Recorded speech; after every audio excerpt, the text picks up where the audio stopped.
Bismillahirrahmanirrahim. Assalamualaikum warahmatullahi wabarakatuh. Perkenalkan, saya Nia Yani Mulyani dari Fakultas Ilmu Kesehatan semester 4. Saya akan membawakan presentasi terkait tugas ujian tengah semester ID 4 dengan dosen pengampu Dr. Ahmad Alim LC.MA.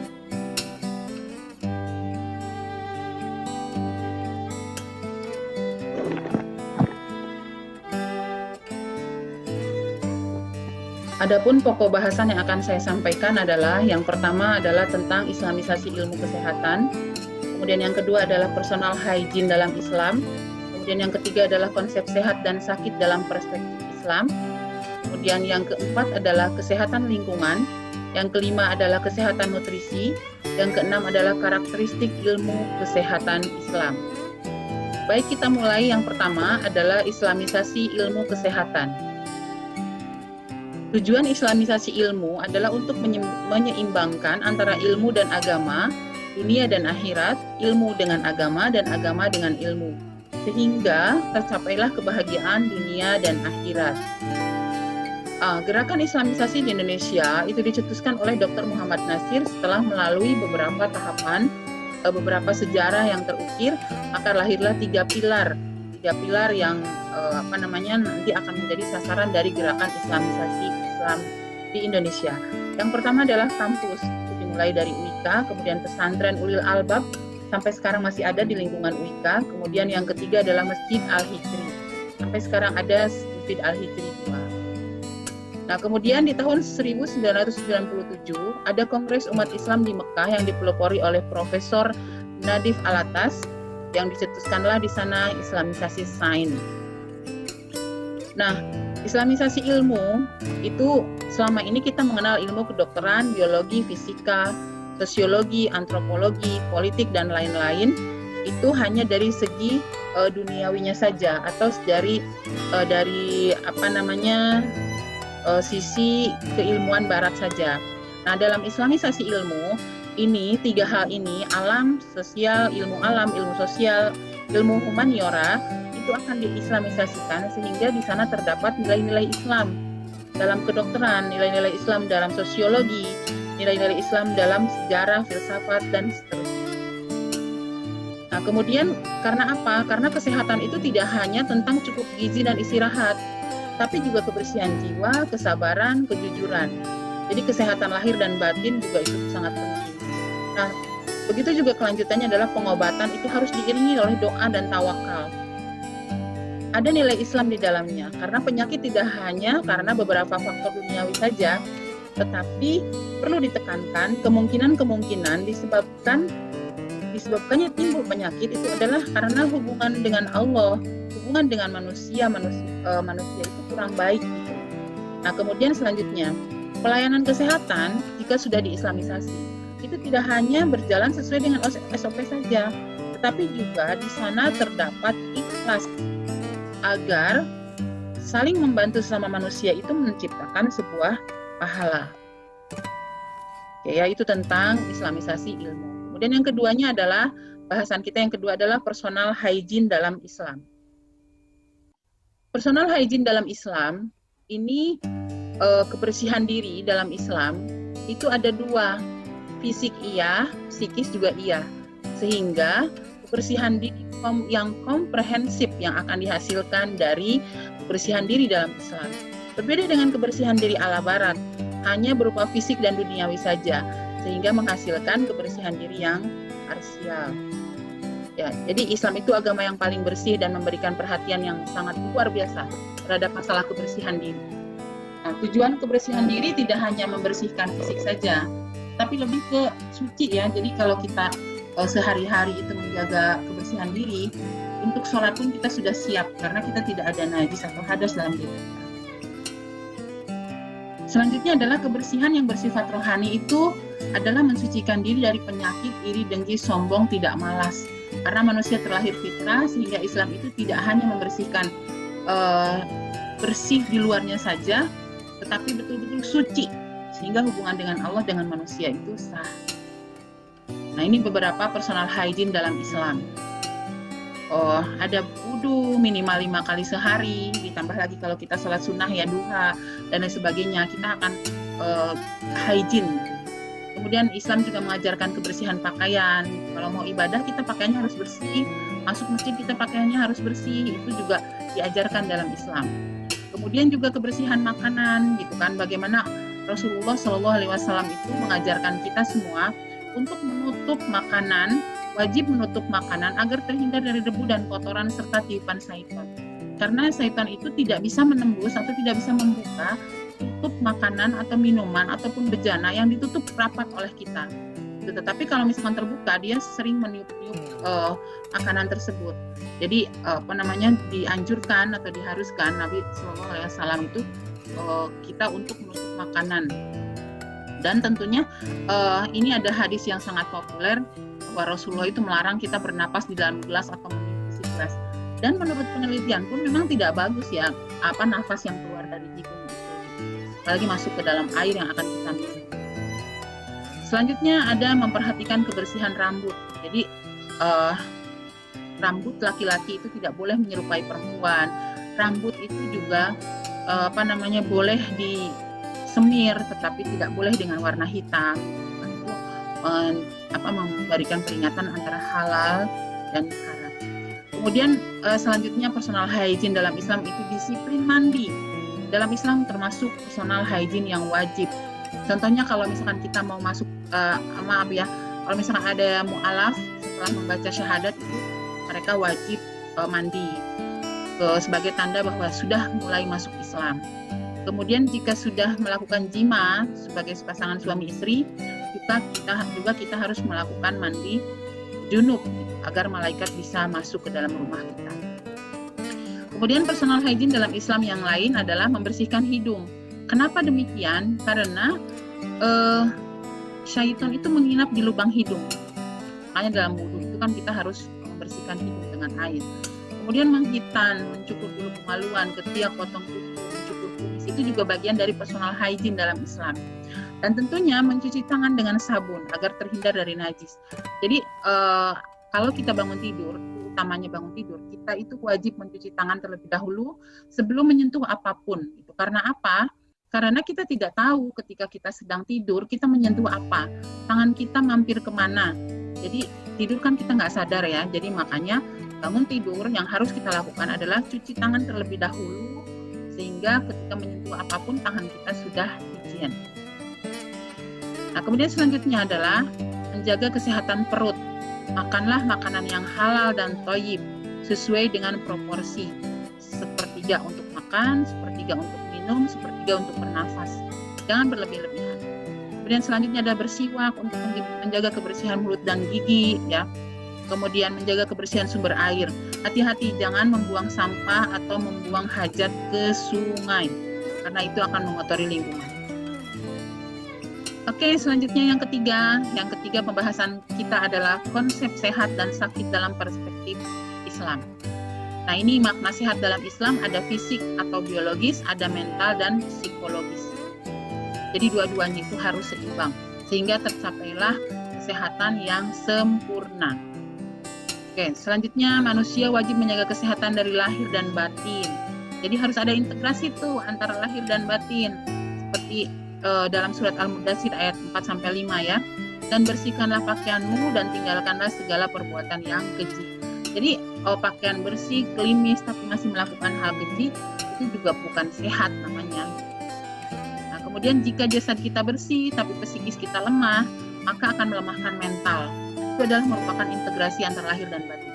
Jadi jangan sampai psikis kita lemah gitu ya. Karena kalau lemah mental kita, itu akan terintegrasi juga, akan keluar juga tuh dari raut muka kita kalau kita itu memiliki mental yang lemah. Nah, ibadah yang sehat adalah yang pertengahan, tidak berlebih-lebihan sehingga mengabaikan kesehatan fisik.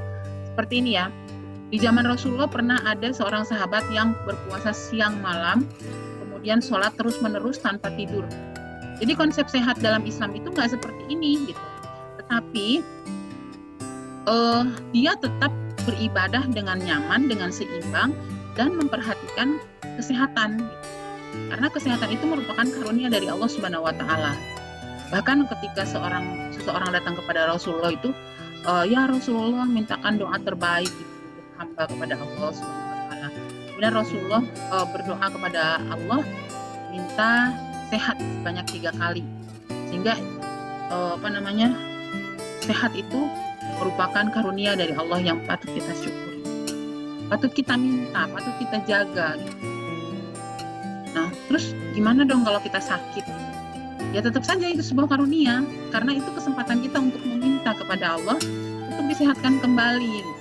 Karena tidak ada yang bisa menyehatkan kita, tidak ada yang bisa menyembuhkan dari sakit kita kecuali Allah Subhanahu wa Ta'ala.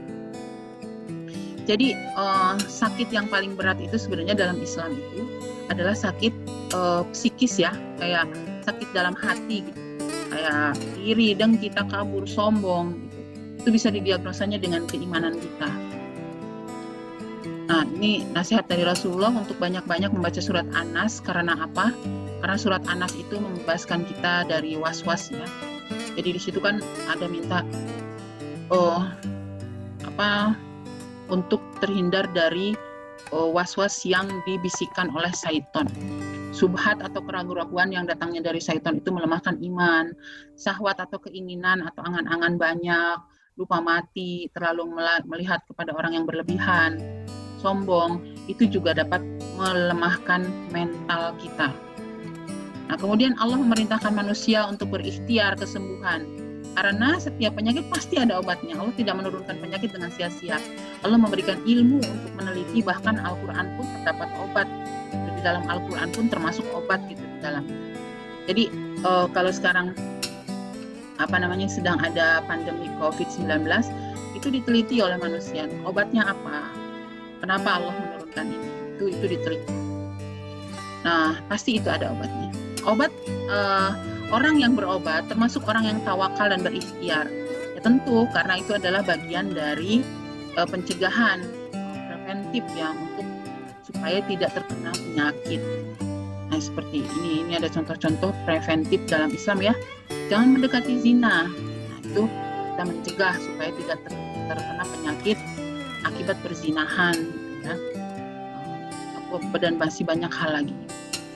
Nah, oke, selanjutnya ada yang keempat, pembahasan kita adalah kesehatan lingkungan. Kalau bicara tentang kesehatan lingkungan, berarti kita membahas tentang hubungan antara kesehatan dan faktor lingkungan. Juga manusianya logis dan dinamis. Jadi untuk tercapainya kualitas hidup manusia dan lingkungan yang sehat, yang nantinya ada hubungan timbal balik antara keduanya, untuk mencapai kesehatan, kesejahteraan, dan kebahagiaan. Ya. Kita harus seimbang, gitu. Jangan memperlakukan lingkungan semena-mena, jangan hanya mengeksploitasinya saja, mengeksplorasinya saja.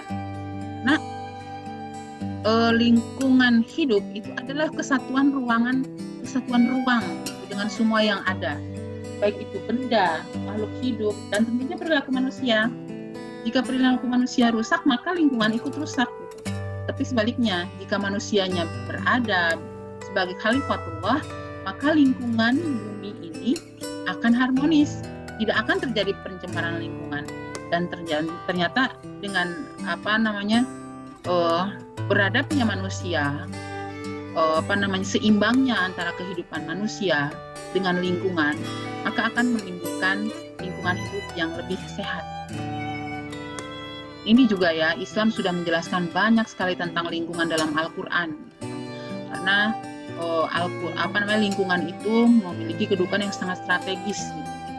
Jadi Allah itu melarang keras untuk merusak lingkungan ini, karena bumi Allah ciptakan itu untuk diambil manfaatnya, termasuk untuk manusia generasi berikutnya.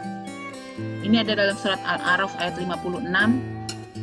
Ini larangan dari Allah Subhanahu wa Ta'ala. Janganlah kamu berbuat kerusakan di bumi setelah diciptakan dengan baik. Berdoalah kepadanya dengan rasa takut dan penuh harap. Sesungguhnya rahmat Allah sangat dekat kepada orang-orang yang berbuat baik. Dalam surat Al-Baqarah ayat 164 juga Allah menjelaskan bahwa dari mulai penciptaan langit, bumi, pergantian siang, malam, kisaran angin, awan, dan lain sebagainya itu Allah ciptakan dengan sungguh-sungguh gitu loh, dengan sungguh-sungguh. Nah, kemudian juga itu merupakan tanda-tanda kebesaran Allah bagi orang yang mengerti. Nah, itu untuk apa Allah menciptakan itu semua? Itu adalah sebagai sarana pemakmur bumi. Jadi sebagai sarana ibadah kita. Jadi Allah menciptakan alam itu untuk memanfaatkan untuk kemakmuran bumi sebagai sarana ibadah kita kepada Allah, agar kita bisa membaca betul tanda-tanda Allah, tanda-tanda kebesaran Allah di dalamnya. Jadi jangan dirusak, jangan dieksploitasi terlalu dalam. Ya, kualitas keimanan seseorang itu dapat diukur dari sejauh mana kepeduliannya terhadap kelangsungan lingkungan hidup, sehingga dapat menjadi pemakmur bumi. Jadi kalau misalkan masih ada orang yang masih cuek itu dengan buang sampah sembarangan, kemudian apalagi merusak lingkungan itu, ada pertambangan emas sembarangan gitu kan. Nah, kemudian tambangan semen sembarangan tanpa mereboisasi, tanpa menanam kembali. Nah, itu harus dipertanyakan keimanan. Nah, lingkungan bagian dari keimanan, bukan hanya sekedar saja, tetapi ada keimanan di dalamnya. Contohnya kayak hal sederhana memungut ranting dari jalan, itu termasuk pahala. Nah, bahkan Rasulullah itu mengutuk orang yang membuang sampah sembarangan, meludah atau membuang kotoran di tengah jalan, atau di tempat di mana orang itu berteduh gitu. Jadi misalkan ada sebuah pohon di mana orang berteduh, kemudian kita di situ buang air sembarangan gitu, itu sangat dikutuk oleh Nabi Shallallahu Alaihi Wasallam. Atau buang air mengalir, apalagi yang menggenang ya, termasuk sungai, kita dilarang. Nah, kemudian di sini ada hadis dari Abu Hurairah radhiyallahu anhu, Rasulullah Shallallahu Alaihi Wasallam bersabda, takutlah kalian kepada dua hal yang banyak menyebabkan laknat: orang yang buang air di jalan orang-orang atau di tempat berteduh mereka. Kita suka sebel ya kalau misalkan kita lewat di jalan kemudian bau pesing, itu yang dikatakan menyebabkan laknat. Orang terutama laki-laki ya, kadang-kadang kebelet pipis berdiri aja gitu.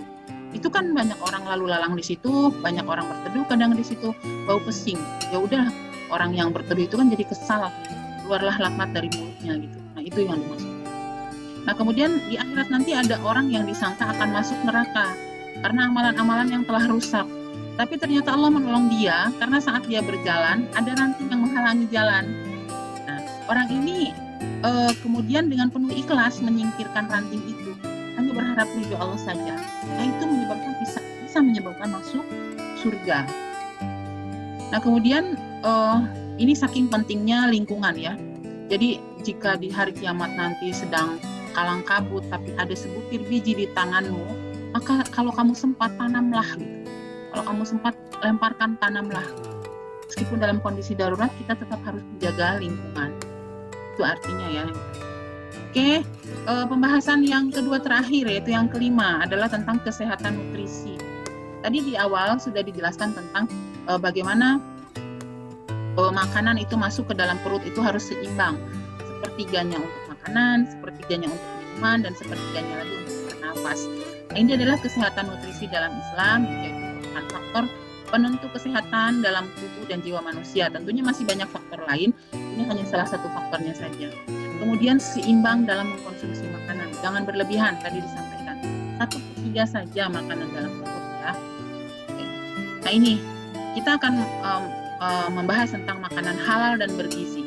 Bagaimana makanan halal dan bergizi jika dikonsumsi seimbang dengan cara yang tepat, baik itu pengolahannya dan lain sebagainya, maka akan menghasilkan tubuh yang sehat, nutrisi terpenuhi. Tapi lain halnya jika makanan halal dan bergizi konsumsinya tidak seimbang, artinya melebihi gitu, berlebihan. Kemudian caranya tidak tepat, misalkan menyembelih ayamnya tidak pakai basmalah, tetap saja akan menciptakan sebuah penyakit. Makanya harus berhati-hati mengelola atau mengkonsumsi. Nah, kemudian apalagi makanan haram. Makanan haram itu sudah buruk bagi kesehatan, dia juga menjadi bahan baku api neraka, dan tentunya jika kita mengkonsumsi makanan haram, doa tertolak oleh Allah. Stop, tidak boleh makan makanan haram.